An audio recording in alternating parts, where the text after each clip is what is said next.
For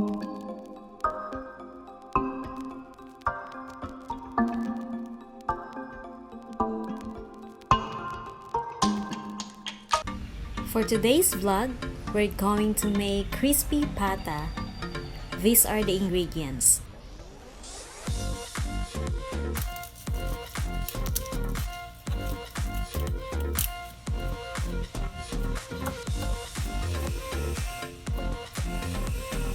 Place all the ingredients in the pot that has water in it, enough for your meat to be totally submerged. Place the garlic,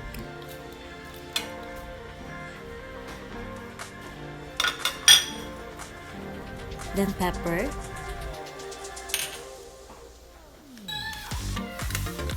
salt,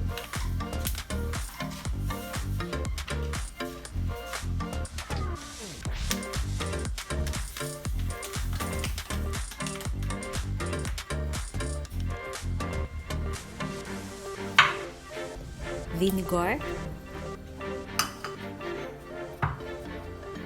Mountain Dew, include bay leaves and tequila, lastly the meat.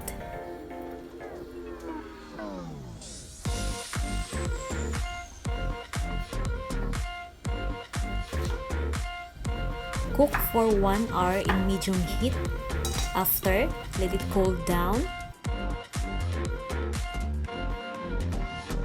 Then wrap it in foil and freeze it overnight. Then prepare your pan to fry the meat.